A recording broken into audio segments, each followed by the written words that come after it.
এই square shape. এবার আপনি এর রাউন্ড করে এক সাইড থেকে কাটবেন, সেটা বলেন।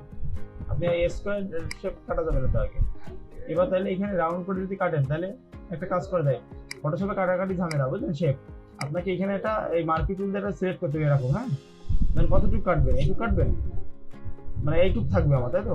তাহলে এটা মাস্ক করে দিতে হবে ডাইরেক্ট। তাহলে আপনি এরকম করে নিচে নামান, এই শেপ নিচে নামাতে হবে, এই মাস্ক করে বুঝলেন, মাস্ক করা থাকবে শেপ।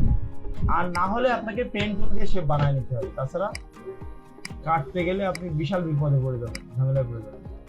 এই যে এরকম করে হ্যান্ডমেড বানায় নিতে হবে, তো এটা বানানো অনেক জটিল, কারণ সব সমান হয় না, এর থেকে সমান করতে গেলে হ্যাঁ এই জন্য মাস্ক করে দিতে হবে, বুঝলেন?